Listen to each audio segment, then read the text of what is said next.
I literally I went home that night from work and my beautiful fiance is here and I started talking with her and I was like, I don't know if I can do this anymore.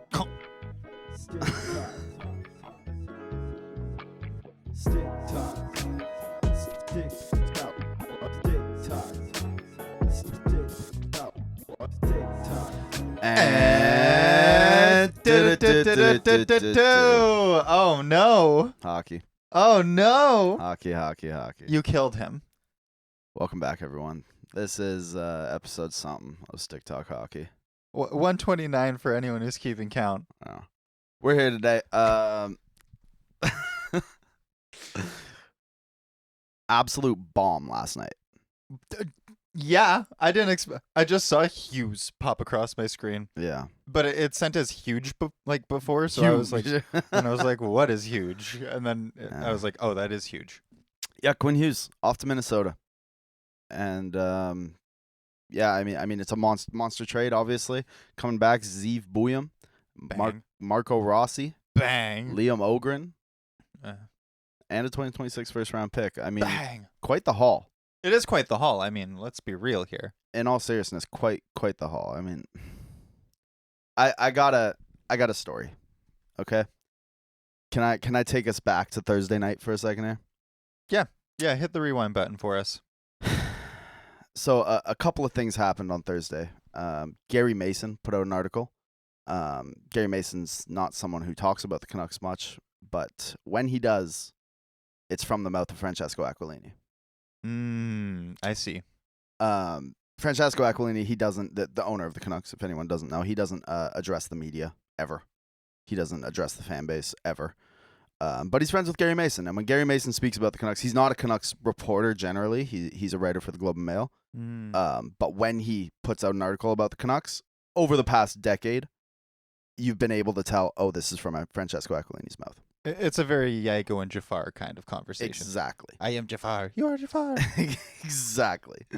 So he puts out an article, and then Thomas Drance puts out an article at The Athletic addressing it, and I read it, and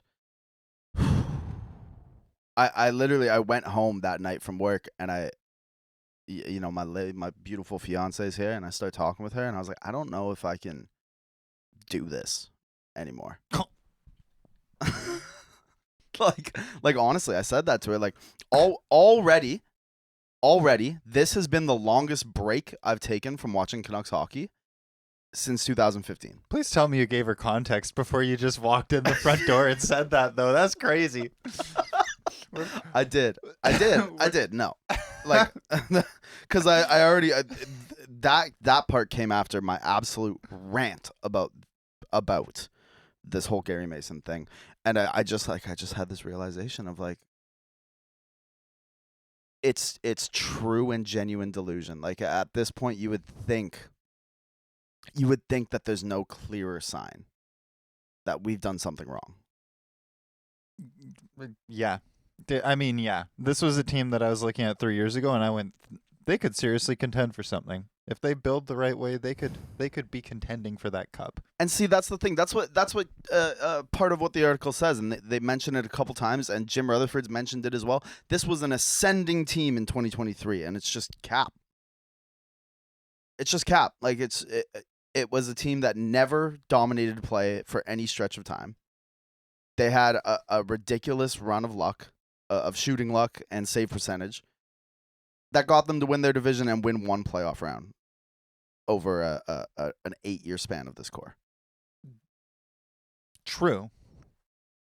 And, so first of all, cap. And then another thing that this organization just loves to do, Rutherford mentioned it last night during the Quinn Hughes trade presser. Gary Mason mentions it, and they will not let go the JT Miller thing. That this was an ascending team until JT Miller debacle happened. And it's like, oh my God, get over your ex already. Get over it! He's going to have 50 points this year. He wasn't moving the needle. You're telling me right now this team with JT Miller is anything but still 32nd in the NHL? It's just grumpier. Give me a break. And yeah, I don't know. I just read it and I was like, delusion. This is delusion. Ownership is genuinely, completely deluded themselves about what has transpired and what has led the Canucks to this point on Friday. Right. And, it turns out that it was good timing for me to decide mentally that I cannot commit my time to this garbage franchise anymore, because what happens the next day? They trade away the greatest defenseman in franchise history, the most talented player in franchise history at 26 years old. Yeah, It's devastating is what it is. you can't make it good. Like, that's the sad thing about this, is that, like, no matter how good the haul was, it still wasn't going to make up for the fact you had to do it in the first place. Like, the fact it came 100%. like, the fact it got to such dire straits that this guy was like, I'm actually not going to re-sign because I have zero faith in this organization and I need to go somewhere else. Like, And just yeah. and it's not Yeah. even like a Timo Meyer thing or a Thomas Hurdle thing where they had like multiple injuries, but like their teams were close and they were like, look, close isn't good enough. Yeah. Sorry. This is like just like there's clear poison in the water. We're months away from him even being extension eligible, let alone a UFA, and they already know there's no chance this guy's staying. Yeah, that's how disinterested he is. Oh, I mean, look, it's almost 10 years, 8 years, 2 regimes, nearly a decade of complete abject failure to build anything of substance around the best player in franchise history. I genuinely devastating stuff. And the people of Vancouver simply deserve better. Yeah. Look, as crazy as people make it out to be and as toxic as Vancouver media is, or even Toronto media or any of the fucking media bullshit they talk about, like the Vancouver market is passionate, engaged, and dedicated to that team, and they simply deserve better than a delusional owner losing all of the good players on that team. I mean, even the return, okay? So the return is great. And look, don't get me wrong. I'm a big Zeev Buium fan. Me too. I'm also a big Marco Rossi fan. Me too. And Liam Ogren has some upside. He does.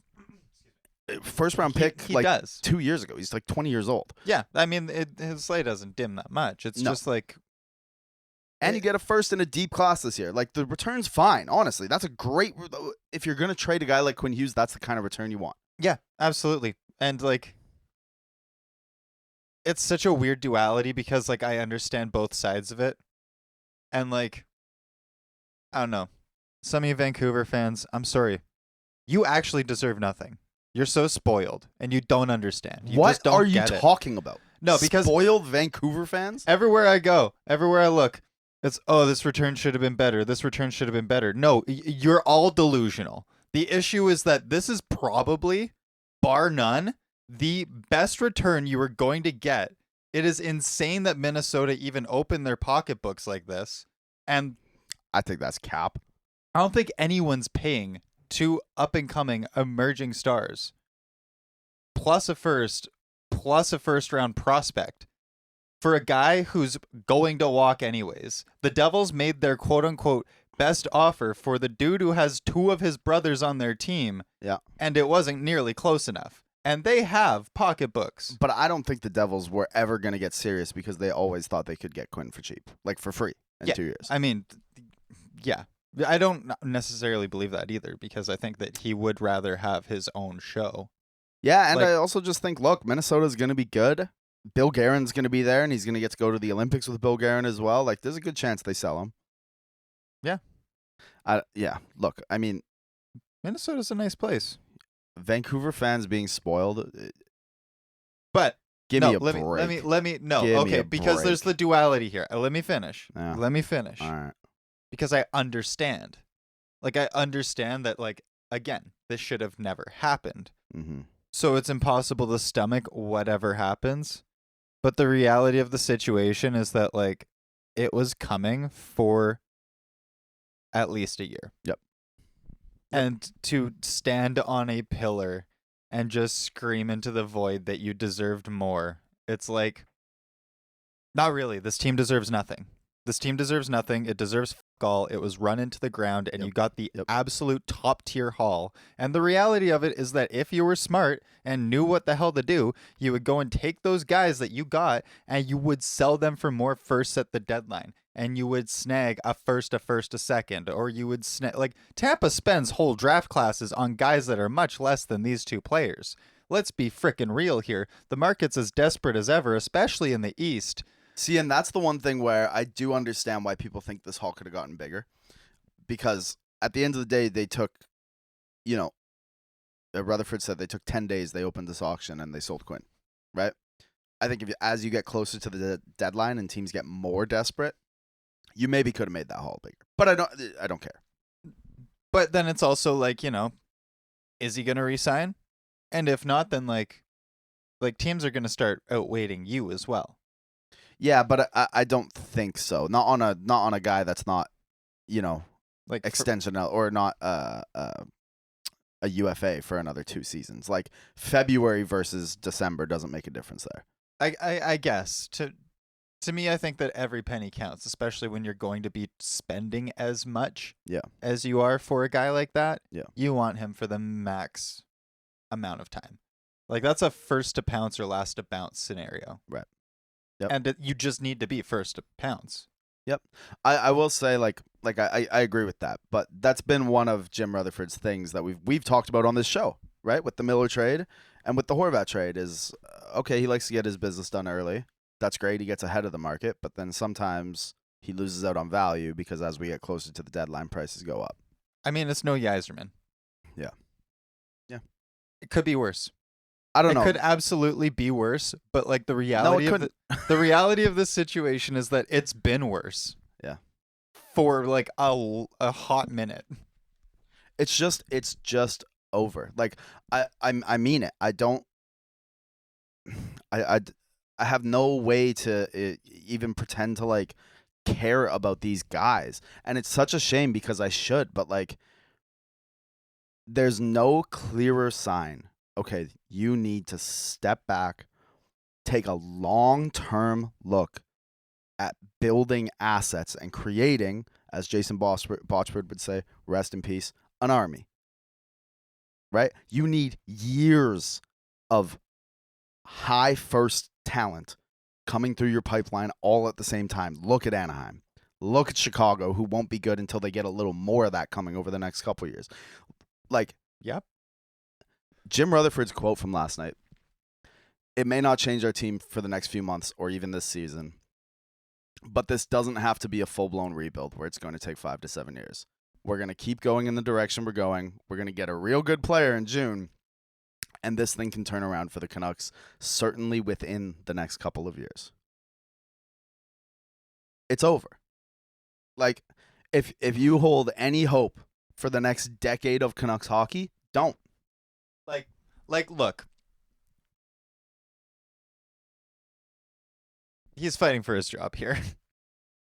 Because the fact of the matter every is GM with Aquilini is going to be fighting for that job. No, see, that was exactly what I was about to say, is that's like your hands are just being held to a burning kettle and you can't let go because no matter what, like I've been in very similar situations, so I get it. I do get it. But like the fact of the matter is that like if that's the case, then you really got to do something about it, and he hasn't either way. What? Yeah. What do you do? It's over. I mean, it is over now. It certainly is over. This is probably the marker of the most catastrophic fall-offs in NHL history, at least for It's not even a fall-off. They've been awful for 15 years. Yeah. This is the most abject failure in professional hockey. You know what makes me sad about it, too? Is I can't even, like, really revel in it. Like, forever I hated the Canucks. Yeah. Players were annoying. Team identity was annoying. I mean, look, the 2011 Canucks, as much as I love that team, fans were annoying. I get it. You know, Rafi Torres, Maxime Lapierre, Alex Burrows, I get it. People hated that team, and I understand. Yeah. I mean, like, I hated that team. Yeah, I get it. And I hated the fans for loving that team. Sure.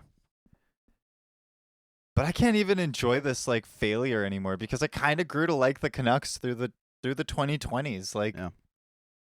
Y'all changed. Y'all had a chance.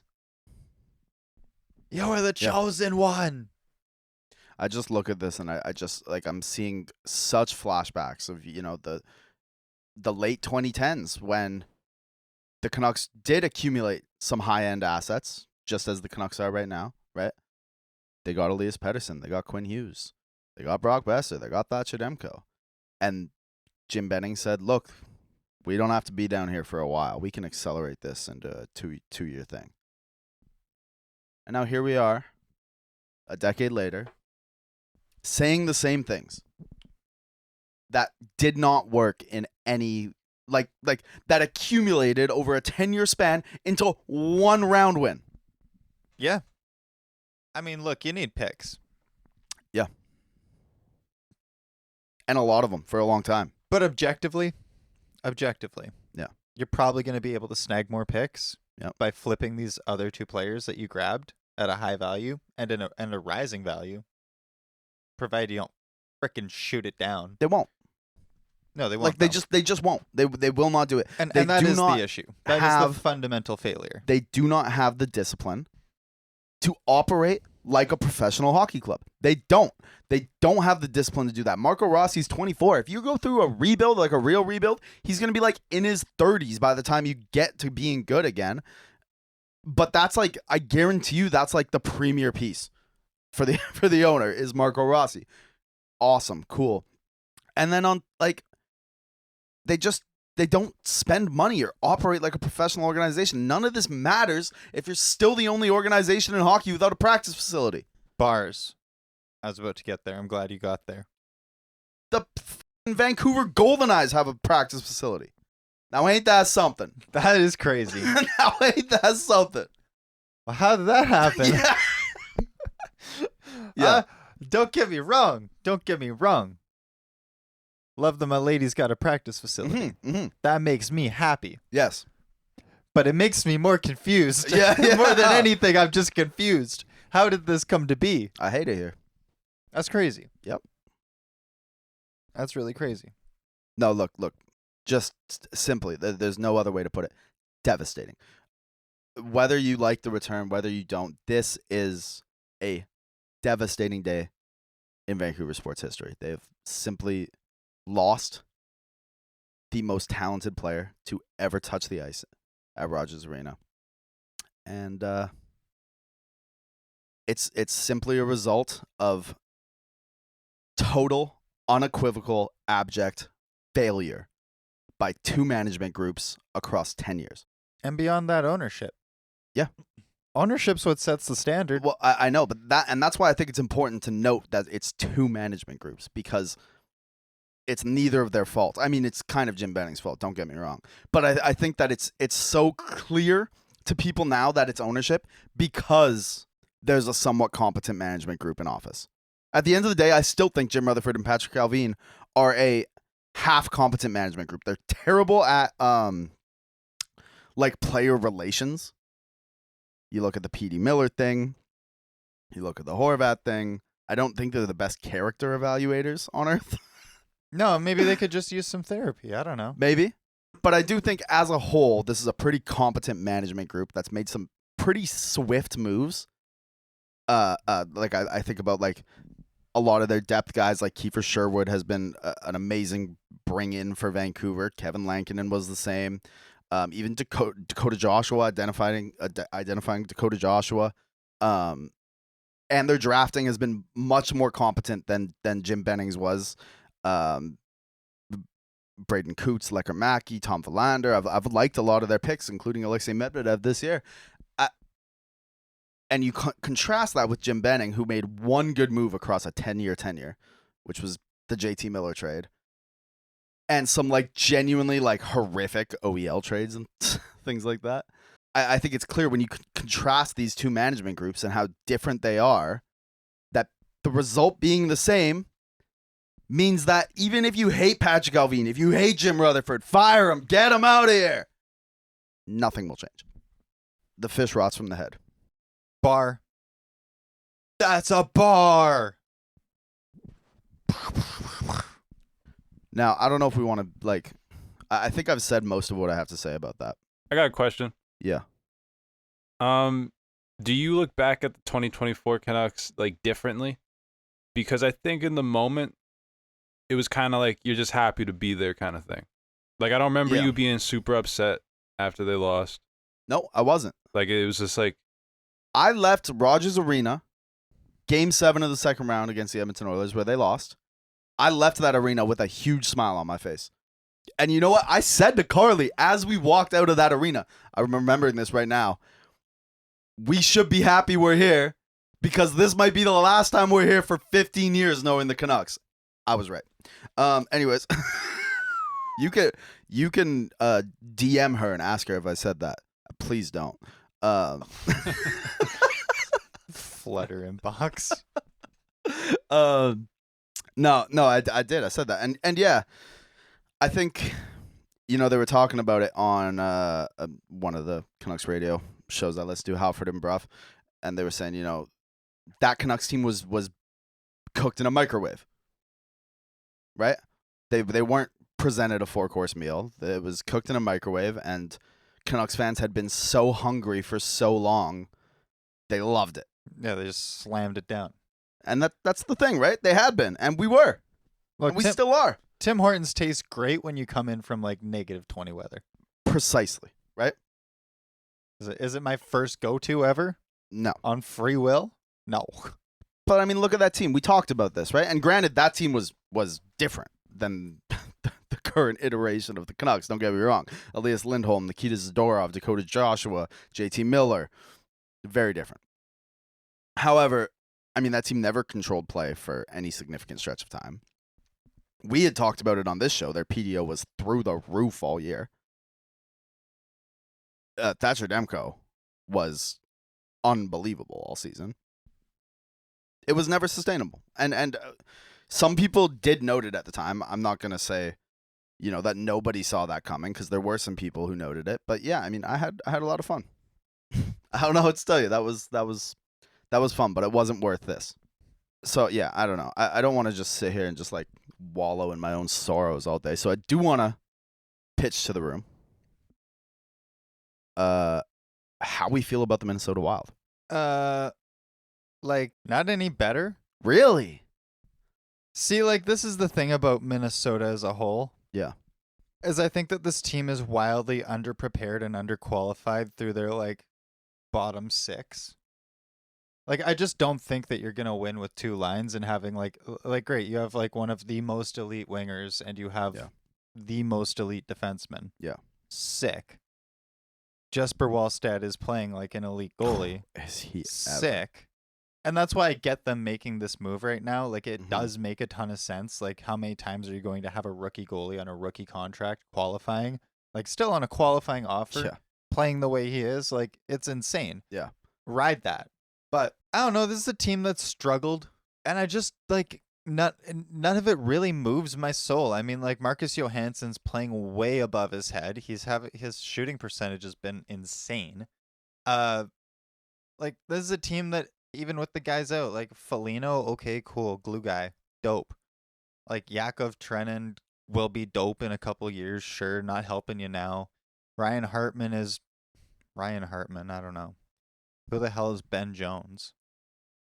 Abe Kubel, I've seen him bounce to like 3 different teams, and he's still on the 3rd line. He hasn't moved anywhere, and he's not really driving play. Like, none of these guys are like anything that's going to carry you through the deep stretches of playoffs against these like elite teams that have like a 3rd line that could qualify as a 2nd line.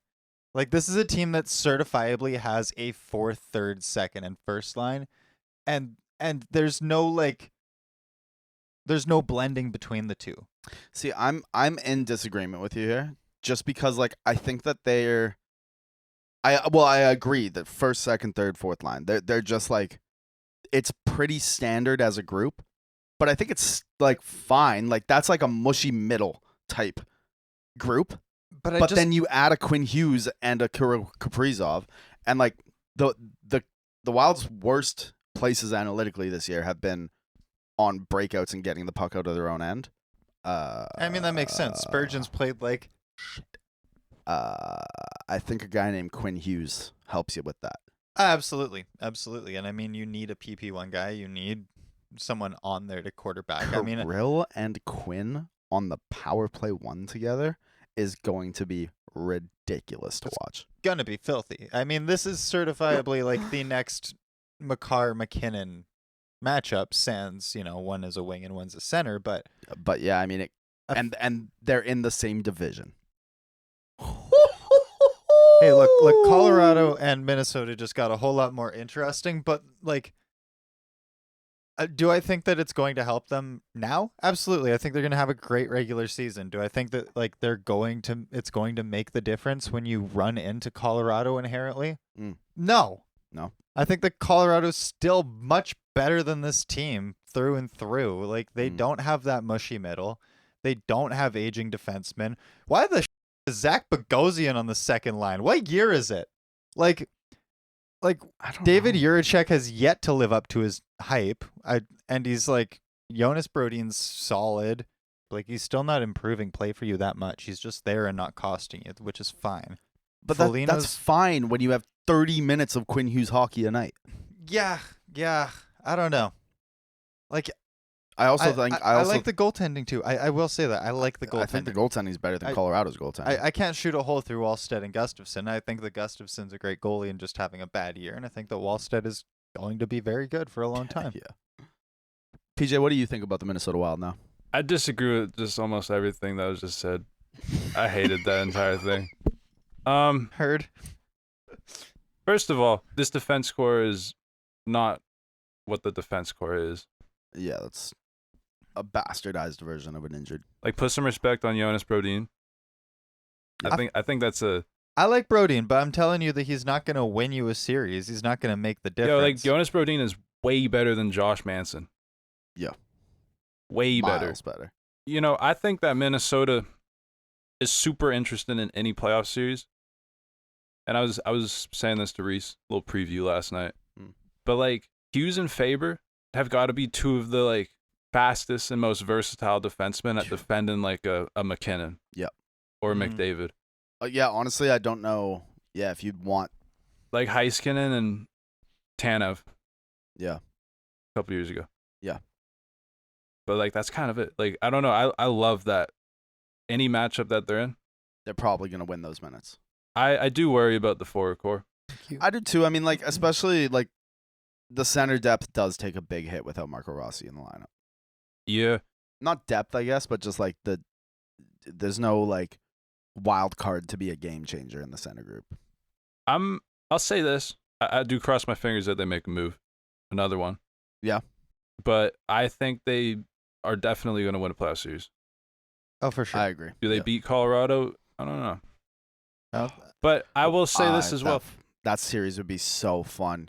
Could you imagine? Sorry. I don't think people like understand like, yo, Quinn Hughes. They just got Quinn Hughes. Quinn Hughes. Like we're talking like they got Zach Werenski. And like Facts. that's no disrespect. Factual. But they just got like a top 5 player. Yeah. And we're acting like nothing happened. Yeah. For real. I think this team's just mush. But like it doesn't. Yeah. Who cares? They just got Quinn Hughes, and they have Kirill Kaprizov. Like I. That's super exciting. I'm not denying that. I said that to start. If Minnesota had gotten Cale Makar, the conversation would be different. If Minnesota had gotten Nathan McKinnon, the conversation would be different. Or even like maybe Austin Matthews. But I don't really like this team with them giving like they couldn't have given up anything else. I mean, I guess not. The Canucks are difficult. They wanted players, active players. Well, they only got one active player. Also, Minnesota is doing well. Like Minnesota's not like 7th in the NHL currently. Is that by points or points percentage though? Please. 7th. Either way. Either way you cut it. Yeah, I mean, look, if I see another move out of Minnesota, my tone will change like drastically. But I need to see more. And like I don't know. Is it gonna get you over the line? Like It'll get you close. It'll get you so close, but now you gotta make like 2 more moves. I don't know. I think it's close enough that like it's so sick that for the next 2 years we get to watch Quinn Hughes and Cale Makar play head to head in the same division. That is very sick. That's gas. And honestly, also another thing I want to say. Hell yeah, Minnesota. I don't know why the fans have been so upset. I mean, they've seemed pretty lukewarm from what I've seen, because you're getting a Quinn Hughes, but like you attach yourself so much to these prospects as a diehard fan. So Yeah. I get it. Losing Zeev Buium's got to hurt, but like Zeev Buium could be anything. He could even be a Quinn Hughes. Another kind of starved organization for success. A great hockey market in Minnesota. It's a good Hell push. yeah. It's a ballsy push. Like, I mean, like we've talked about Bill Guerin before. Yeah. He's the type of guy like will do what it takes. Like, Gets it done. yeah, he gives those Florida vibes. Yeah. Like 100%. they're gonna make those moves they need to get the job done. I'm excited. I'm excited for Minnesota fans. I just really hope that like he's able to do more. Yeah. I want to see more supplemental scoring because this team could be an absolute wagon. It's so close to being elite, but it's still not, and that's why I just have distaste for it. I just disagree with that. Like they've been a consistent playoff team. They're currently one of the best teams in hockey, and they just added the best defenseman on earth. I don't know what to tell you. I don't know what to tell you. I just don't like Minnesota, I guess. I don't know. This is a kind of a weird take. I love it. I don't actually care much for this package. Yeah, Like, it's not a bad haul at all. Mm-hmm. But I'm not like, I think people are doing too much hyping. I think there's too much like it could have been worse coping. Sure. That like I don't like Marco Rossi's not like a demon. Yeah. Like he's a good player, and I think he's a good player that's gonna be a good player still. Yeah. He's not a prospect. I don't know. He had he's 60 points as a 22, 23-year-old. This year, he just turned 24. He just had his 24th birthday.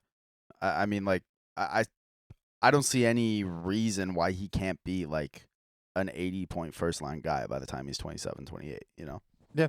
That was my read on him, too. Like, and Zeev is one of those situations, too, where it's like, he could be anything. Could even be a Quinn Hughes. He could even, yeah, which I mean is stupid when you just traded a Quinn Hughes I to know. get. We should take the mystery box. It could be anything. It could even be a boat. Yeah. Yeah, I get it. Look, I get it. I get that, Jay, for sure. Like I don't know. It's like y'all said before. Like it could have been worse. Sure. If they waited another year or whatever, they lose leverage, even more leverage, whatever. But I don't know.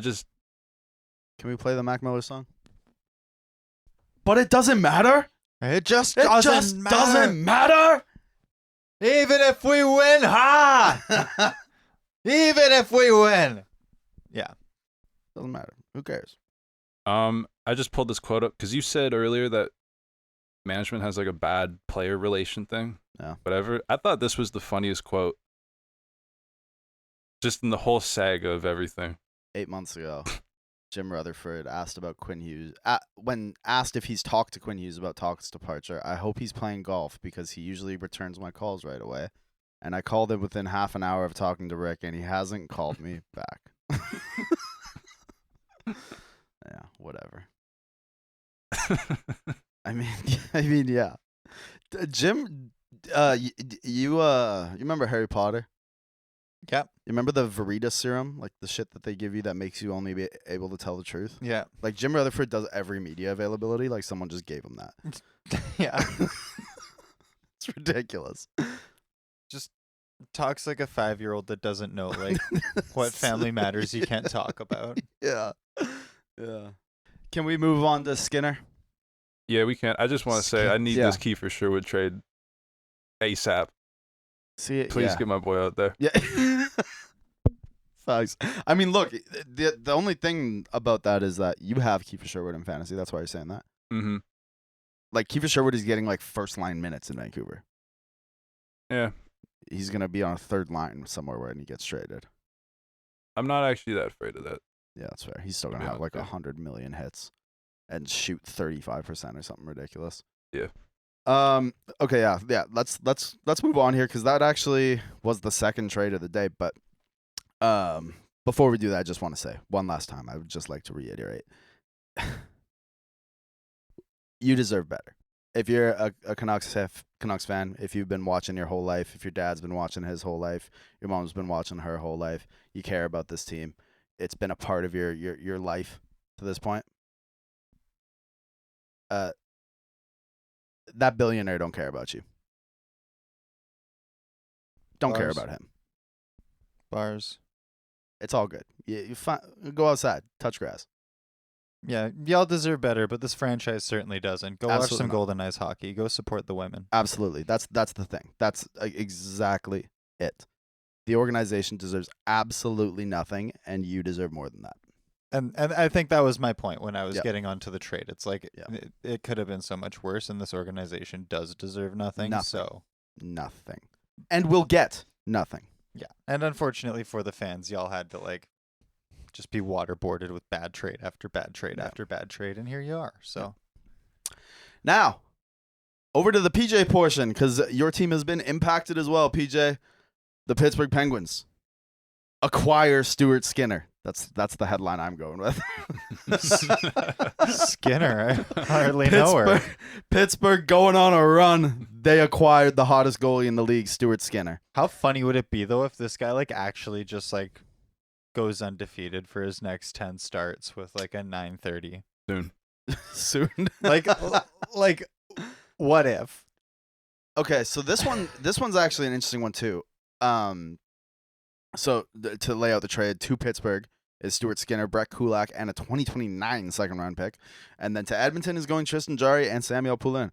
I think this is an interesting trade because it just seems like the conversation, nobody has any like consensus on it. And I think this goes back to something we talked about. I think we talked about it on the podcast about if Jarry were to go to Edmonton, he goes from being one of the least talked about goalies in hockey to being the most talked about goalie in hockey. And I think this is part of that where like I feel like people don't everyone has such a different valuation of what Tristan Jarry is.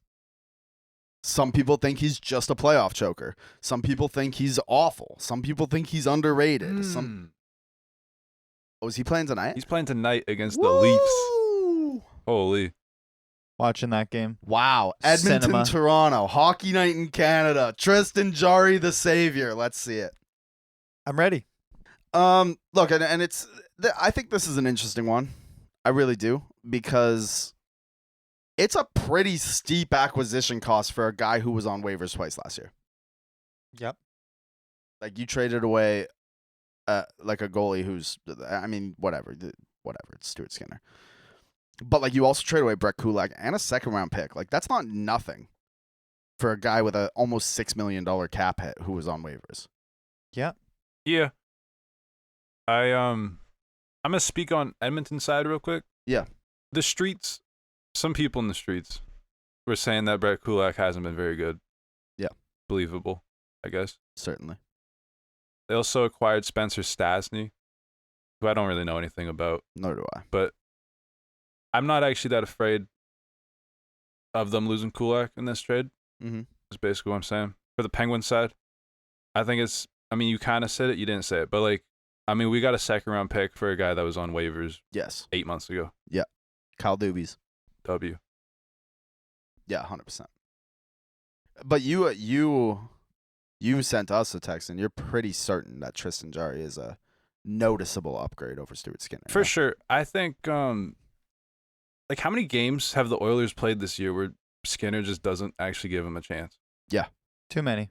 Way too many. Like, once a week. Yeah, pretty much. There's been a highlight in my like news feed every week of Yeah. a bad giveaway. So, like, I expected the Oilers to, like, struggle the entire regular season. Like, Right. make the playoffs. But, like, make it ugly. Yeah, I expect them to be, like, the second Pacific team now, right. to be honest. Yeah, I think it was also just so clear that they just didn't have any confidence in him. The room had no confidence in him whatsoever. And that's a killer, right? I remember when Demko first got hurt and Kevin Lankinen was giving the Canucks like legit Thatcher Demko level goaltending, it didn't really matter because the team just didn't look the same in front of him. Even though the numbers were the same, they didn't have the confidence in him that they had in Thatcher Demko. And that's a killer. Yeah. Oh, yeah.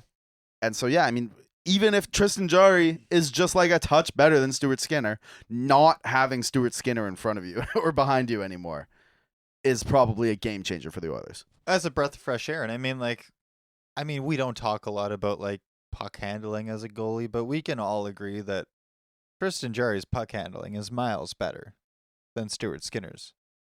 I actually agree. I know, like, someone might hear that and they might think about The goal. that goal. That goal. That's what I thought about. But I actually do agree that Jarry's a good puck handler. Yeah. I've seen him make way more competent plays under pressure than I've seen him choke. And every time I see Stuart Skinner under pressure, he chokes. It's just bad. Something died in me that day. Honestly, yeah. I bet it did. Like I don't even think we were talking at that time. No, Like I didn't tell you. Yeah. that was a tough day in the PJ household. I wasn't like I remember just like sitting on my couch for like half an hour. Yeah. TV just speechless. Was the TV on, TV off? I don't know. Yeah. Doesn't matter. You just blacked out anyways. That's devastating, honestly. And I mean, that's the thing, right? Is people will say, well, like, you know, the Edmonton Oilers just gave up a defenseman and a second-round pick for a goalie with a worse playoff record than Stuart Skinner. And I get that. But that's like, I get that as like a closed-minded take. You know what I mean? Like, okay, and like, look, the biggest thing about this is like, I think that on top of like Jarry being underrated in a large part of his game, Stuart Skinner's just overhyped. Like, so many people have been brainwashed by Toronto and, like, for an extension, Edmonton media. I mean, all the media comes from Toronto, though. That's what I mean. Yep. But the Canadian Hockey Night in Canada news cycle, where, like, he's just not that bad. He's just having a bad time. And it's like, no, this guy's been historically bad with shades of good. Yes. Tristan Jarry is the adverse opposite, where he's had very like solid streaks of very good mixed with like recently a couple struggles. Well, yeah, I mean, and that playoff performance, but but like whatever. Yeah, but whatever. I agree, but whatever. And look, again, it's just about getting something different. It's honestly just like Colorado last year when they go and acquire Mackenzie Blackwood and Scott Wedgwood. You know, they said, okay, well, Georgiev's bad. Mackenzie Blackwood's been bad. Who cares? Let's swap them. And you know what? It worked out for them. Yeah, sometimes that's all you need. And like, they should go get UPL Ukko-Pekka Luukkonen from Buffalo as well. Another guy that they're looking to move. They should go get him and get rid of Pickard as well. Pickard, whatever. Change it up. Just switch it up. It's not working. Change it. Yeah, I mean, look at Brandon Bussey, for example, again. Yep. That dude he's the fastest goalie to 10 wins ever, but he couldn't buy a start in Boston. Yeah. Yeah. Like, sometimes it's just about where you're at. 100%. And I think that we, like, as a hockey community, have been so spoiled by the, like, rich depth of elite goaltending we've seen over the last 10 years. Mm-hmm. And it's just not that realistic to ever, like, have it like that. We've just been really lucky. I mean, like, it's not common for a goalie to be able to go back-to-back-to-back seasons, 10 seasons straight, posting an above 915, winning 3 cups. Yeah. Like, everyone acts like that's some sort of, like median line where you have to be good now or be goalie. great. Yeah, and it's no, like, the good goalies have always been kind of ass half the time. Yeah. Like, how many times have we been like Nabokov? Like, remember the days? We were just talking about Antti Niemi today. Yeah, and I mean, like, those are both guys where I've been in the room for the conversations where it's like, this guy's elite. He can't be stopped right now. And then it's like, should they trade him? Yeah. Goalies have ups and downs. It's the most volatile position in hockey. There's absolutely no reason for it to be policed this much. until you have a track record like Stuart Skinner. Yeah. Yes. Agreed. Bars. And I mean, like, yeah, just be appreciative of good goalies because the Flurries, the Quicks, the Crawfords, the Prices. He didn't do anything with it, but he was elite for far too long on a really terrible team. Yep. That doesn't happen. A lot of goalies that you see are products of their system, and when they get removed from that system, they struggle. Yes. And that's not shocking. No, not at all. When you have a goalie that's clearly not a product of the system because the system around him clearly sucks, you go for him. Yeah. I agree. And like, just, I don't know, let goalies live. Like, it's really not that bad. No goalie should be expected to make 50 starts and get 40 wins. You're ungrateful. Yeah, I mean, I agree with that. But also, like, it is also just, it's the most criticized sport or position in the game. It's hard for it not to be, right? Because it's the only position that, like, just so obviously loses you games. You know what I mean? That's valid. Yeah. Super true. And I mean, same with defensemen. We all have a punching bag defenseman that we like to beat on our team. Yeah, every single team. I remember, who's it been for the Devils this year? Because I remember the Brendan Smith punching bag. I remember that it was Damon Severson punching bag. Yeah. Honestly, there hasn't really been one this year. That's nice. I think for a while it might have been Nemec, but he's actually like kind of shown up this year. He has. So yeah, that talk's kind of like died down. Yeah. Like there's just a lot of good vibes around Devils camp right now. Yeah. Yeah, I mean, look, Edmonton's in a better place now with the goaltending they have. Yep. Like, bar none.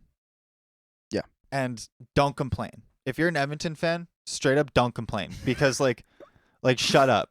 Like they finally made a move. Yeah. Be happy. And if you wanted an elite goalie that already had 2 cups under the belt and a winning pedigree and a .930 save average over the last 5 years, you were going to pay way more. Yeah, 100%. Those things just don't happen. They're not available. They're not that, like, they're rare. These things are rare. And Edmonton's not exactly asset rich now. Yeah, and that's my end-all and be-all point is this is the best move in a really bad situation unless you're going to go to the Devils and beg and plead for Jake Allen or something. But even then, those guys, they're old.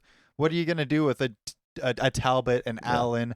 Who else is even on the market right now? Like now, yes, I agree. But the only thing I will give some grace to Oilers fans for is that like they should be mad at Stan Bowman for not picking this guy up on waivers a year ago when we all knew Stuart Skinner wasn't going to be the solution. True.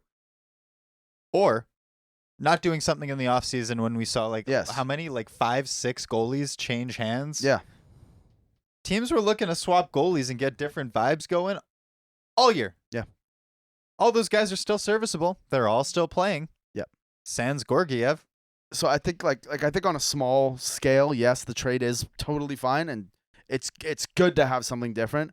But I do think if you're looking at the bigger picture, I understand why Oilers fans are upset that it took this long and ended up costing this price when it was completely avoidable.